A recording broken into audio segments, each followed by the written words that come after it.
Hello, everyone, and welcome to the 10th episode of the In a Nutshell podcast. I'm your host, Sean Vowells, and as usual, I'm joined by Joe Meade. Pretty similar schedule to how we did last time. First half of the show, we'll go over week 5 of the college football slate from the Big Ten on Saturday, and then in the second half of the show, we'll take a look at a couple more schedules in basketball, and then we'll finish it up by answering questions. So, Joe, first we're going to head to Penn State and Northwestern. We said that this game shouldn't be close, and for Penn State's sake, it wasn't. They won 41-13. Northwestern hung around a little bit early, but Penn State, there's a lot they could have lost from a game like this, and not much they could have gained, and they avoided disaster. Yeah, Sean, I think the first half was pretty scary to a lot of Northwestern fans, being tied with Northwestern. But there are two ways to look at this. Even last year, Michigan, who ended up winning the conference, they were tied 10-10 with Indiana at halftime at a similar point in the year. It was actually a week later than this Saturday for the Wolverines. So not really a huge issue for Penn State if you look at it from that perspective. Definitely not their best foot forward. But if I'm going to look on the bright side for Penn State, they made great adjustments at halftime, and they did what a top five team should do, and that's dominate a clearly inferior team in Northwestern. I guess one more point of concern before I go to the really good part is Penn State interior and offensive defensive line. That's been talked about a lot, especially on Michigan blog and 11 Warriors, Ohio State blogs now. I'm not citing those as canon, but it's clear that as a casual observer, you could find that up the middle on the defensive line, Penn State's not as strong as they are around the board on defense. They have great defensive ends. They have an elite secondary. But when it comes to beating Michigan and Ohio State, you can't have any weak points, Sean. And if you do have a weak point, everyone else has to step up to their A-plus game. And for Penn State, it's pretty unfair, I guess, to judge it at that high a level. But at this point, their fans are sick of going 10-2 and just going to a New Year's Six. They want to get to the playoff, and they got to figure out this interior offense, defensive line thing real quick if they want to match Michigan, Ohio State with great confidence. And even if they don't, I still think they're competitive against them. But going to the really good part for Penn State, Sean, look at their schedule. They have a bye week, and then they play UMass. So to me, they have two bye weeks. So think about this: the 7th, they have time to get healthy, and then the 14th, they play UMass, who's statistically and record-wise one of the worst teams in Power Five over the last two seasons. So you really get two bye weeks before that first game. So a lot to look forward to if you're Penn State in terms of getting guys healthy, figuring schematics out. And Ohio State, we'll get into them later. They have two tough games. Maybe not tough, but they have two games they can really sleepwalk through in 5-0 Maryland and then a road game at Purdue, which we all know the history behind. But let's get off Penn State now, Sean. I think I've talked everyone's ear off enough about them tonight. Yeah, that Drew Aller performed well again. He seems to be getting it kind of consistently an above-average quarterback. You mentioned the two other big teams, really the three that have a chance to make it to the college football playoff in the Big Ten. Ohio State was on bye. The other one was Michigan on the road at Nebraska. This game wasn't supposed to be close, but 45-7, a pretty convincing W from the Wolverines. Yeah, Sean. I think this was Michigan's by far their best performance of the year. Nebraska statistically was an elite run defense and an elite rushing offense. One thing, I guess, to be fair to, and even Nebraska fans told me at the game that they didn't know how for real their offensive, I guess, rushing production was simply because, to put it point blank, they could not throw the ball, and they haven't been able to throw the ball through their first 5 games, and that's really weakened them, and it's really going to hurt you when you're at home. Um, Going back to Michigan, I think the biggest difference between this year's team and last year's team is last year, their 4 road games, Michigan let teams hang around. And 3 of those 4 road games, Sean, were against extremely inferior opponents. They were Iowa, Indiana, and Rutgers. And in all those games, Michigan was up 13-0 at halftime, but they let Iowa hang around way too long in the third and fourth quarter. They even cut it to 20-7 and drove. Indiana, again, I mentioned, they were tied with them at the break. Indiana should have kicked a field goal, been up 13-10 at the break. Um, and then Rutgers, Michigan was losing at halftime. Now, Ohio State, we're not going to consider this argument, But for Michigan, that's what you have to do on the road every week, especially as you lead up to your hardest road game, which is Penn State and probably a trap game at Maryland. You have to get ahead early. You get the ball, you run it down the other team's throat, you score a touchdown, and getting a turnover is pretty unrealistic to go touchdown, turnover on defense. But I think my point would be that you have to stop on their side of the field because the crowd in Nebraska often hails one of the best crowds. They are probably the best fans in terms of friendliness in the Big Ten. They were out of it at the 10-minute mark of the first quarter. That stadium was not the same, and obviously a lot of them stayed and cheered their team on. But Michigan really had a great recipe for what every Big Ten team should do as a favorite on the road: get ahead early and don't even give the other team a semblance of hope. And JJ McCarthy, the passing game, the offensive line, really no real criticisms of this game, Sean. All around, probably as close to an A-plus game as Michigan could have had so far. So the closest the closest game, or the one that was at least supposed to be the closest this weekend, was Purdue hosting Illinois. And Joe, we talked about this being a which should have been a pretty evenly matched game, but at the end of the day, Purdue wins by 25, gets that important first Big Ten win. Purdue at least looks like that they'll be in the conversation for a little bit longer here. It was a game only up 3 at halftime, but Purdue pulls away in the third quarter. Illinois now 0-2 in the Big Ten West. So long way to go for Illinois here, but Purdue at least is going to have a chance. Yeah, Sean, it was to put it one way, it was a tale of two halves. The first half was pretty even. Illinois got it down to 3 as time expired in the first half. So you figure, and admittedly, I did not follow much of this game.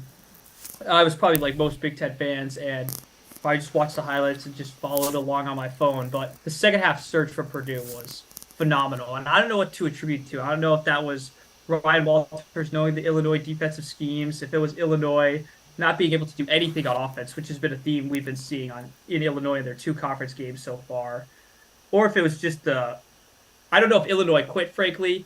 It was 30-13 from there. It just went all downhill.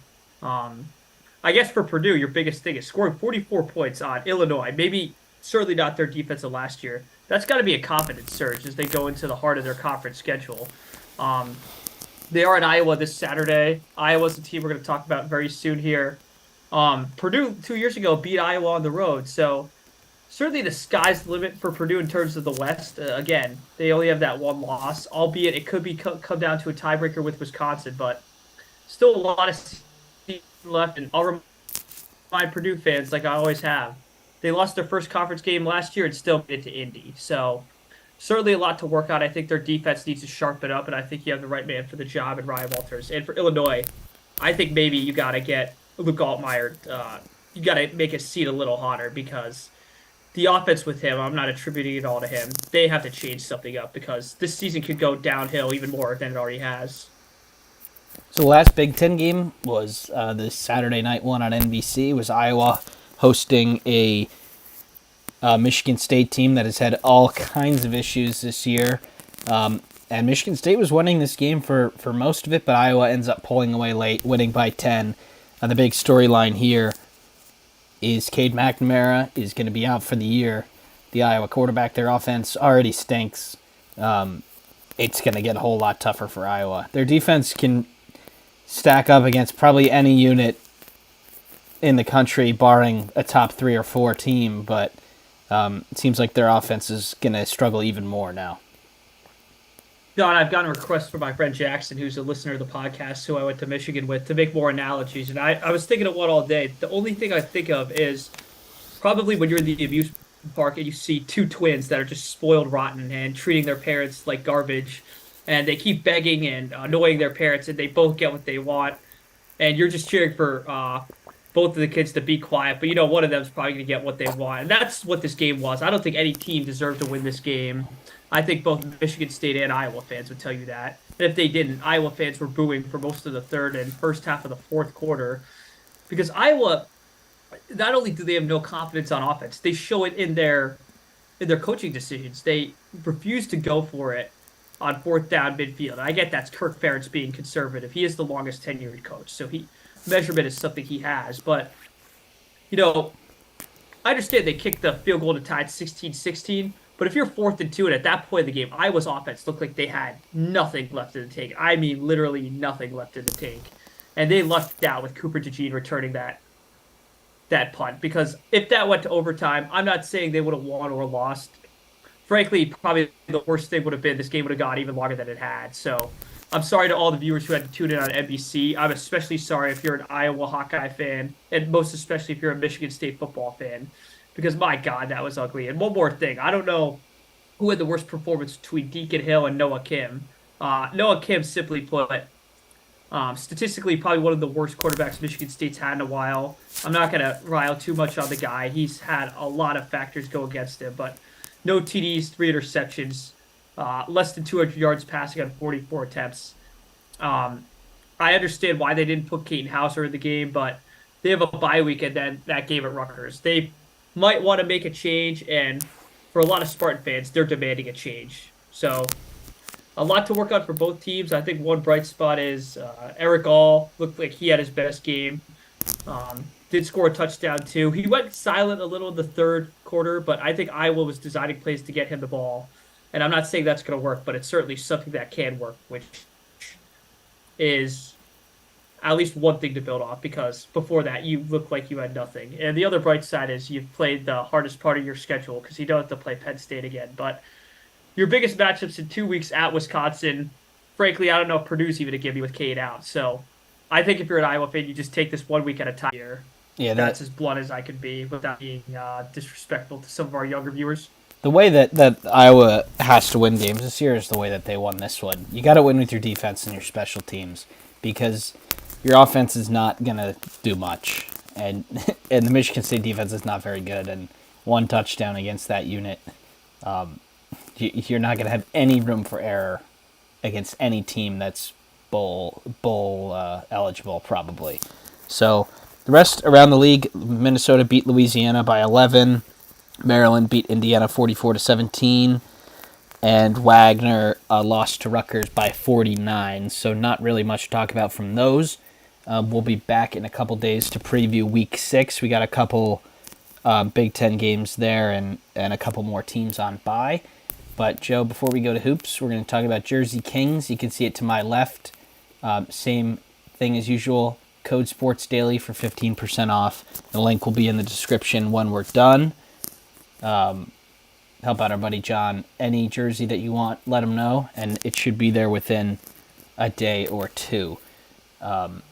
So, Joe, we're going to go into basketball now, and we're going to look at the schedules for Illinois and Wisconsin, who are the next two teams in the Bart Torvik rankings, and we've kind of hinted this multiple times. Purdue's 1, Michigan State was 8, like we talked about last week.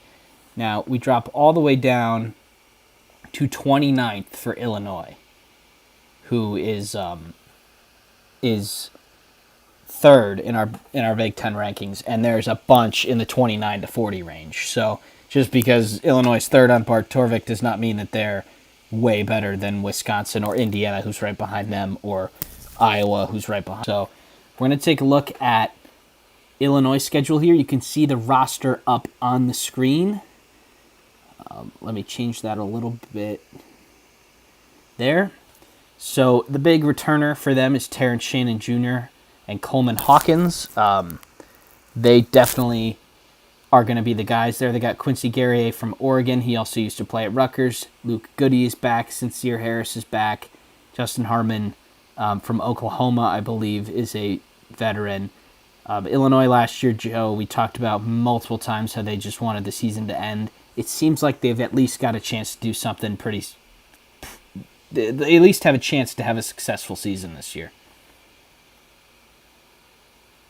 Yeah, Sean, if you look at that, just the beginning of your roster for our viewers, and as Sean read off, you have senior, junior. They have all guys who've been out there, most of them. So I don't think last year they had a lot of excuses. This year is probably zero excuses if you even made it 1 or 2 last year. And what does that mean for Illinois? Again, Illini fans are going to reach through the screen and want to punch me out, but they need to make the Sweet 16, Sean. There's no other way to put it. Brad Underwood's won the regular season. He's won the Big Ten tournament. But no one in Champaign cares. And you know, we could get to whether their expectations overall as a fan base are valid or not, but they are what they are. And Underwood knows it. It is his dream job. He was alive when Illinois was at the prime of college basketball in the late 80s and mid 80s. So simply put, Sean, they do that. And it's not a matter of Brad on keeping his job. It's this is a restless fan base. The tease with the Big Ten titles and Big Ten tournament titles, but that's just going to be the narrative every year, and probably every week when we talk about Illinois. Is the bigger question is always going to be, what does this mean for March Madness? And we've seen that theme occur with Maryland under Mark Turgeon before, and I don't think Brad Underwood's quite at that stage, but he's very close to getting to the Mark Turgeon stage, which we all know how that ended. It ended with him being fired and with Maryland fans not having a great memory of that tenure. Yeah, Underwood last year, they just didn't have a good mix of players. They clearly had the talent, and they clearly had a couple halves where they were a top 10 team in the country, but more times than not, they were really inconsistent. They couldn't play on the road, or they couldn't put together a game on the road. But I think you have a chance to Underwood teams with Kofi and Io.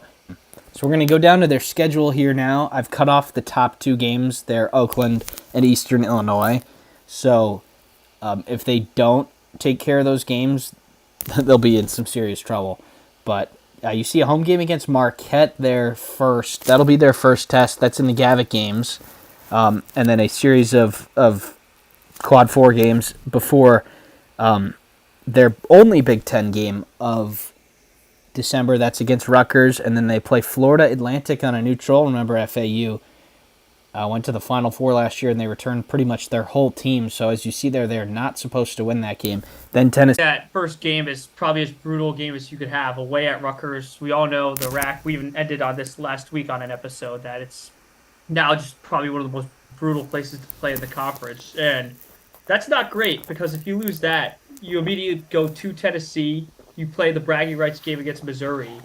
And frankly, besides Marquette, I don't really see a game before Rutgers that will really battle test them before they play Rutgers. So let's say they lose to Marquette and Rutgers. You're probably hitting a panic button to get a quad 1 win before the beginning of 2024. And obviously the Big Ten schedule provides plenty of that, which we'll talk about in a few minutes. But Sean, I think this beginning part of the schedule is not critical for Illinois in making the turn, but critical for which is ultimately what's costed them the past few years, being that 4 in 2022, and then last year being an 8-9. That was just, not favorable matchups for Illinois, and they really need to get to a top 4 seed realistically if they want any better chance of making the Sweet 16. Yeah, that those 4 games in bold in the beginning of December there are going to be really key for seeding come tournament time. As long as those teams are good, and if you lose them, nobody will really blame you because they're good teams. And you've got Rutgers on the road. It doesn't matter how bad Rutgers are. That's never going to be a bad loss. Florida Atlantic, Tennessee, and Missouri, all not home games too, which the committee really likes. Last year we saw a huge bump given to the teams that were able to win on the road. So you got a serious chance to build a serious resume before Christmas, which not many teams have that opportunity. So go down a little bit, Joe, to their first part of the Big Ten schedule, Northwestern at home, and then that game of 4 bold games in a row there in the beginning of January. That's a tough stretch too. At Mackey, Purdue, home to Michigan State, home to Maryland, at Michigan. They're going to be tested, and if they can pick up a couple of these wins early and just play, not have to play desperate towards the end of the year, I think Illinois could be in for they could be ranked for most of the year if they pick off a couple of these games. But on the contrary, if they do lose a lot of them, they might be digging themselves out of a hole pretty early. Yeah, Sean, that is probably as brutal an opening stretch as you could get. You get 1 game at Rutgers, then you have all those conference opponents. Even a home game Northwestern, that's not in bold for the people viewing this, and in bold means it's probably going to be a quad 1 as of right now, the projections. But Northwestern won all 3 last year. Exactly, Sean. There's a realistic situation where if they lose all the bowl games, they go 1-5 to start their Big Ten stretch, which I don't care if that's the hardest part of your schedule. That's not great at all. Now, I'm going to give them the benefit of the doubt for Maryland, but even then, going 2-4 to start off the year, um, especially as you get to mid-January into February and then into the final month of March, that is not the way any team wants to start any Big Ten season. Not only are you going to be out of the conference race, probably a top four race, but you're going to hit the panic button in terms of making it. Now, ultimately, if you made me put a bet down, I'd say Illinois easily makes the tournament as of right now. But I think the scheduling committee did them no favors, especially their first six conference games, and even their reprieve is home for Rutgers. So you'll find even more bowl games away to Northwestern, home against Indiana, and away to Ohio State. This is just a not top heavy Big Ten. Excuse me, it's the exact opposite. This is just a large middle class in the Big Ten. That all of them have a realistic or very good chance of making the tournament. So lots of opportunity for bubble teams. But if you're a team like Illinois, you don't want to be a bubble team. You want to be among the top 16 teams in the country. So I've said that enough times. I know someone just texted me. I'll shut up about that. So Sean, I'll just give the floor back to you. So we're going to go to Wisconsin here, who are 31st on Bart Torvik, Greg Gard, still the coach there. They returned pretty much their whole core from last year's NIT team. You see Chucky Hepburn, Stephen Crowell, Connor Esijan, Max Klesmet, Tyler Wall. That'll be their starting five. That'll be a pretty much copy and paste from last year. But Joe, we're going to be talking about the same things with Wisconsin as we were last year, and that's going to be their bench because there's not much of one. Yeah, Sean, that's the biggest Achilles heel of this team. And, we don't really want to talk about injuries or anything, but let's face it, Wisconsin had him last year, and it really cost them late, toward that mid-February to late March stretch, and then ultimately when they lost to Ohio State in the Big Ten tournament. Even though they got those guys back, they got Crowd, Wall fully healthy. It didn't really matter. It was too little, too late. They were out of rhythm. They lost a lot of close games, and frankly, they won a few close games they shouldn't have won, and that's college basketball ultimately. So I'm not going to get too upset or go on some crazy rant, but ultimately, health is probably most critical in the Big Ten for Wisconsin. I can't think of any team that, maybe outside of Zach Edey of Purdue, that if one person is going to be away from basketball for a little, for whatever reason, where they could spiral out of control very quickly. And this is a team that has a lot of veterans on it. I'm not doubting the locker room. I'm not doubting the leader Greg Gard is, but frankly, sometimes a roster is a roster, and you acknowledge it for what it is. So I'll get off that, Sean. Why don't you run us through their schedule? So we're going to their schedule here. They've got a good starting five that can probably win any game in the conference. But like you said, injuries happen, and they've really watch for them to try and get their bench involved in these throwaway games. But as the schedule's up, Tennessee's not their first game. It's their second game, but I'm cutting it off so I can get the Mackey game at Purdue in the end here. But they also play Tennessee at home, Providence on the road, Virginia on a neutral, Marquette at home. Then Michigan State on the road is their only Big Ten game in December, and then Arizona on the road. So they are getting hammered in the non-conference too. And none of those losses will probably be bad of the teams that I mentioned. Obviously, if they lose to a Robert Morris or Jacksonville State or something like that, that would be pretty detrimental. But again, just like Illinois, Wisconsin's got a lot of chances to really put together a tournament resume early. You get a couple of those games in bold up at the top, and you could be an 8-12 team in the Big Ten and go dancing.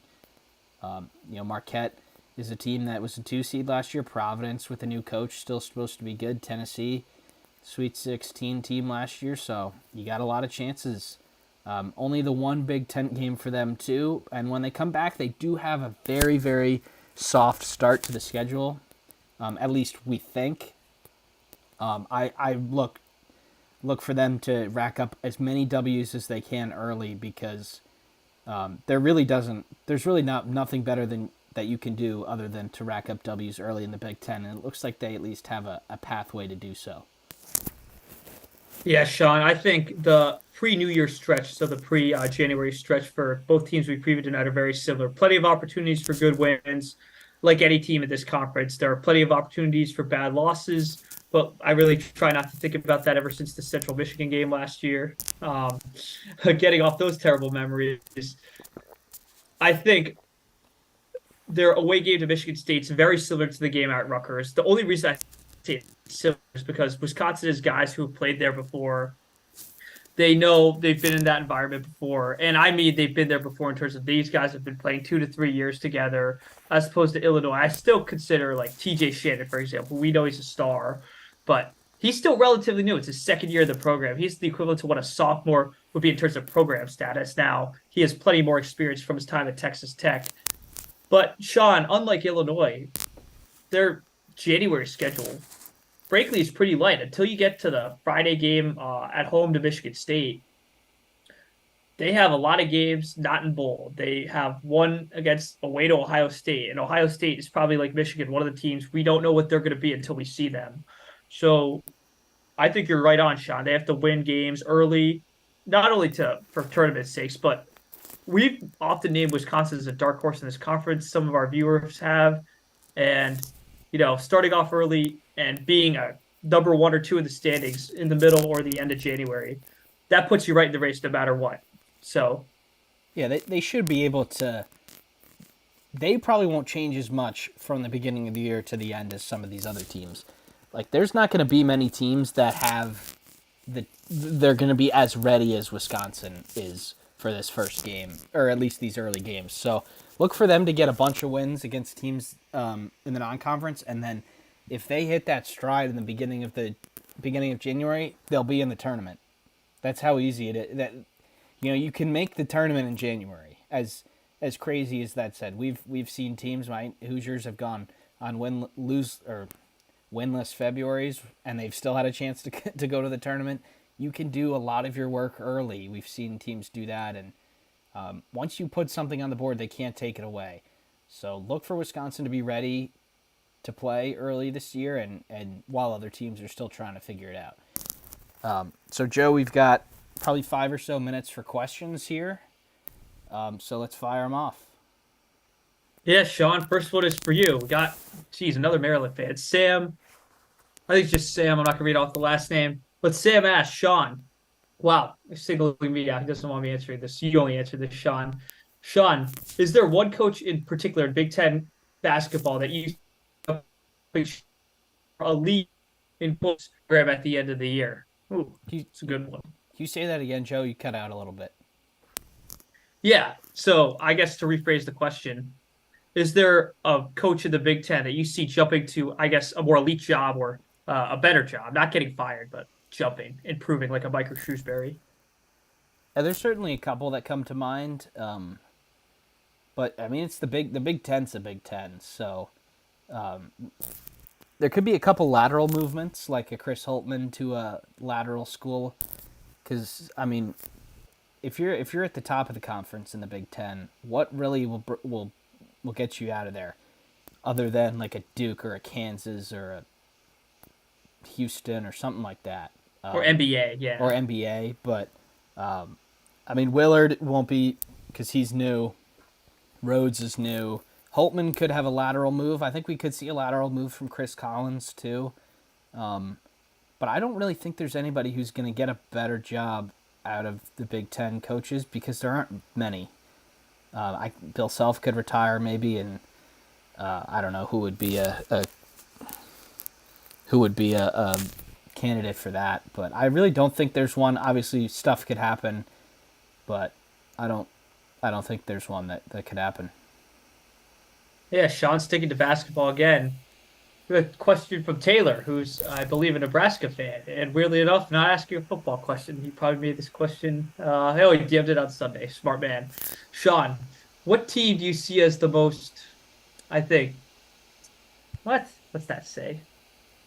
Well, the team that probably is the most unknown in the Big Ten in college basketball. So we mentioned Michigan and Ohio State before. Let's just answer this. Do you think Nebraska is as unpredictable as Michigan and Ohio State? And throw some other teams in there, maybe? I don't think so. I think Hoiberg ball is going to be pretty similar. They just might be a little better at it. Like slowing it down, hitting some threes, and playing some pretty good defense. That I think I don't think Nebraska will really shock anybody with how they show up. I think Penn State is the easy answer to that question because they've got nobody who's ever played in the Big Ten before. That could provide a few shocks, maybe where they win a game, like an away game at a team that's going to be in the tournament or something like that. They're definitely the most unknown, but over the course of the 20 games, you're only going to win so many. But everyone else should be pretty similar to what we saw last year in good ways and bad ways, actually. So, Joe, my computer's about to die, so I'm going to go grab my charger so you can answer a couple questions here while I get my charger. Yeah, Sean, I'm glad Sean is getting his charger right now because this is a football question from Ryan, who Steelers icon. So I assume maybe a Penn State could be Ohio State. I don't know. But speaking of both teams, Joe, do you foresee a path to victory for Penn State against Ohio State?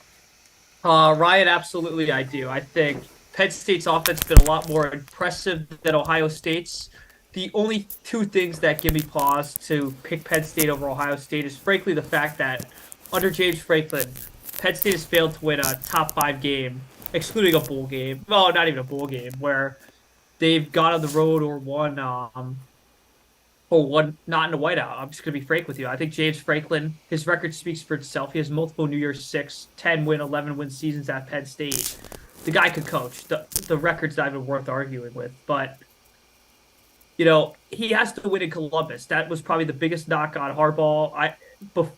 After he beat Ohio State in Ann Arbor, Franklin's beaten Ohio State in with Urban Meyer in State College. The next hurdle he has to get is beating Ohio State in Columbus. So to answer your question, you have to address that interior D line, interior offensive line, and frankly, you need to jump on Ohio State early. We've seen the formula for victory over Ohio State, getting on them early and really never letting up. So, Ryan, I think definitely, I do not think it'll be easy, but your next 2 weeks to prep for them, really 3 weeks to prep for them as of October 2nd, 3rd, is going to be a huge advantage for you guys that you need to absolutely seize the opportunity.